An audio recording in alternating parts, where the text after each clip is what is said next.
Good morning. Good morning.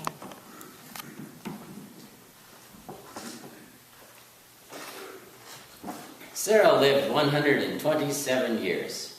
This was the length of Sarah's life.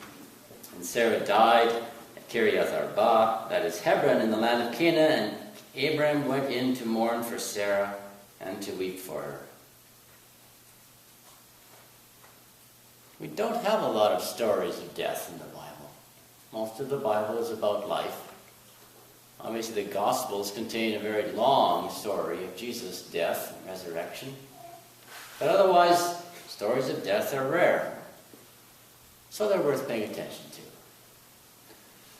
So Sarah, according to this story, lived 127 years. So they had just celebrated their 110th anniversary.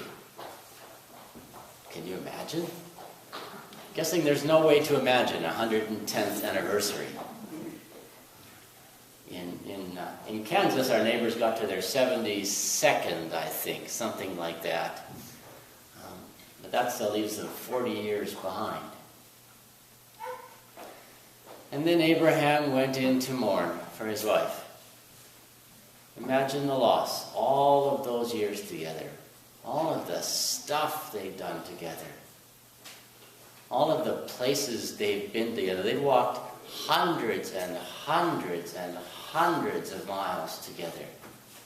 And they'd had children, and then all sorts of stuff happened all of those years. Abraham must have been utterly and totally lost.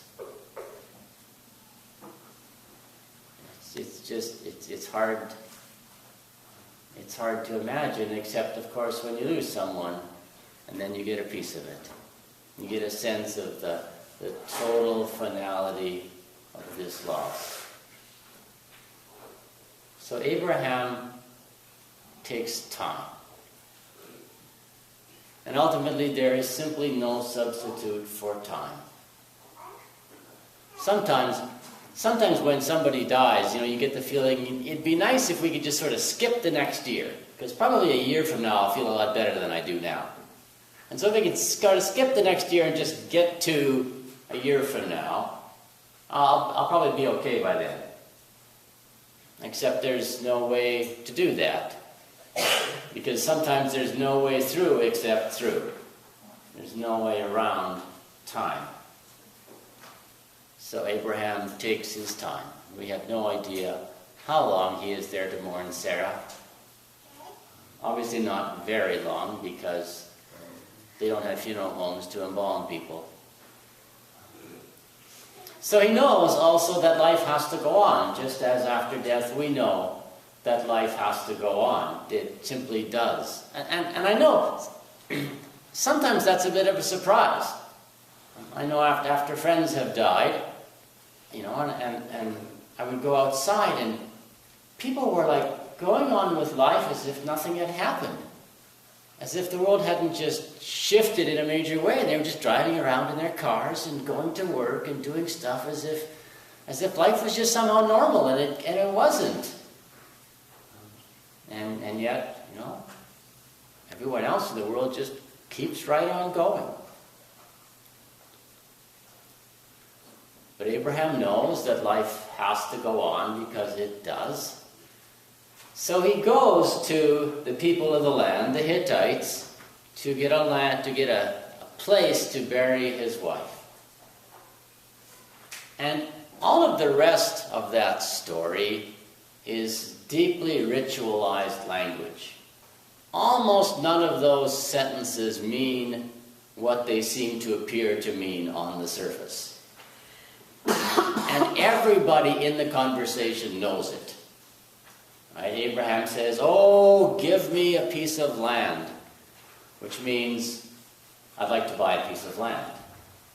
And they say to him, "Oh, any land you want, we will give to you as a gift freely," which means, "So what do you want to buy?"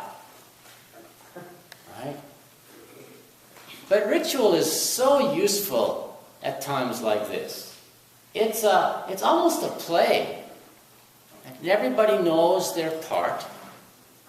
And it's a way of well, first of all, it's a way for Abraham to do something that needs to be done, and he doesn't really have to do any thinking, because it's a ritual. He knows what he has to do, and he knows what they're going to say, and he pretty much knows what the response is going to be, right? And so he doesn't have to think, and it's really nice, right, when you're in grief, not to have to think. Other people can do things for you. Today we have funeral homes, and we have people whose profession that is, right? And their job is to sort of do good chunks of your thinking for you. And that is so useful at times like that. And so you can do the little bit you need to do simply because other people also know this ritual. And people know this ritual better than you do. So ritual gives this opportunity for Abraham not to be thinking about what's going on. It gives the people of the land an opportunity to come together with Abraham and say, wow, this was horrible.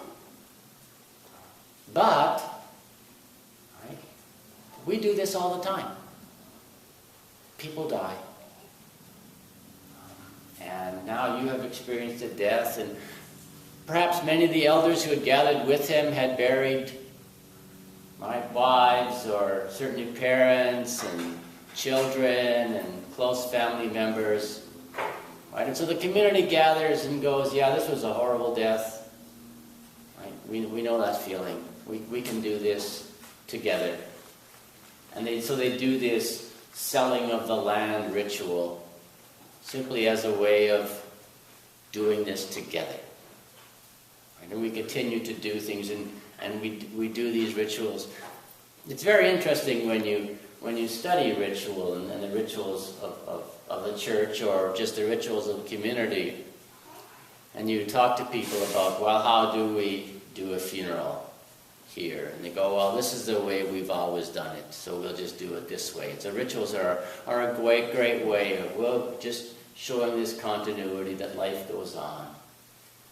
But then you talk to people a little bit more, and they'll say, well, yeah, we didn't used to do it this way, because like in my grandma's day, or, we used to do it this way, or, I remember my grandma said we used to, And so rituals are both this combination of, we do it exactly the same way every time, and no, they change all the time. Right? Which is again, very, it's a helpful way to understand what's going on. Right, that we are responding in a way that the community has said is appropriate. But the world changes around us, and we can shift with that. And now, right, after death you have experienced this huge shift in your world, but right, we can shift with that, and you will learn to shift with that. So life will go on. So Abraham at the end has a cave to bury his wife, and life goes on for him. In his case, not very long. He dies very soon coming up. But he gets a few last things done. And then, also at a great and old age, he passes on. The psalm that was read reminds us also that in the midst of all of this, God is faithful. God is not there to judge us or bang us over the head. God is faithful and just and merciful. And in times of death, we need to remember that God continues to be faithful, that God has not abandoned us. But also in there is a reminder that we are like grass. Not just that death happens, but that yours is going to too. And that's just the way of things.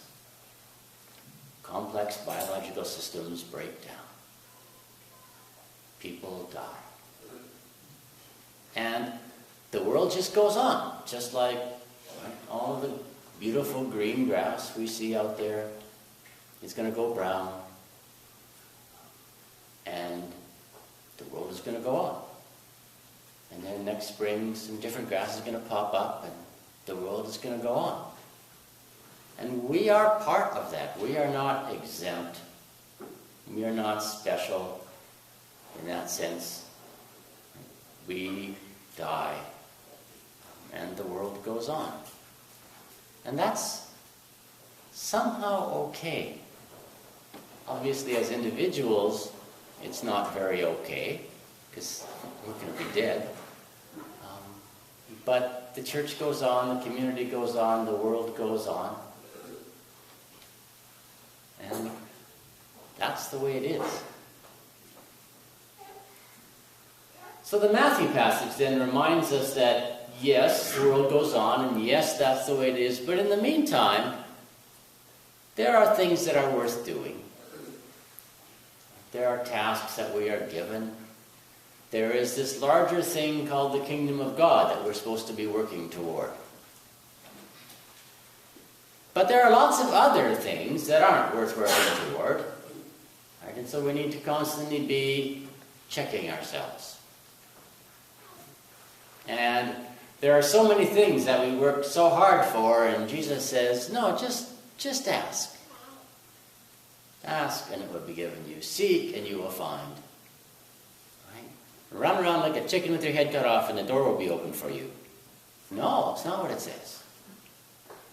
I mean, sometimes it feels that way, right? Run around like a chicken with a head cut off and then suddenly fall over and die. And you go, well, that was life. Right? No. Right? Ask and it will be given. Seek and you will find. Knock and the door will be open. Right? And all the running around, why do we do that? Now, some of us enjoy the running around. Right? Maybe you just like life at that pace. Right? And if that brings you joy, I'm not telling you all to stop. I mean, this is sort of a resting time in your week for many of you, and then off you go again. And if that's your pace, then that's your pace.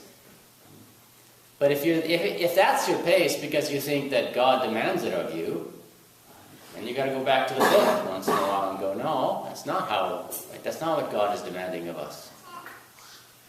Right? There's some deeply buried Protestant/Catholic work ethic in many of us, but right, that's not what Jesus says. Ask and it will be given. Seek and you will find. Aim for something greater than that. Always.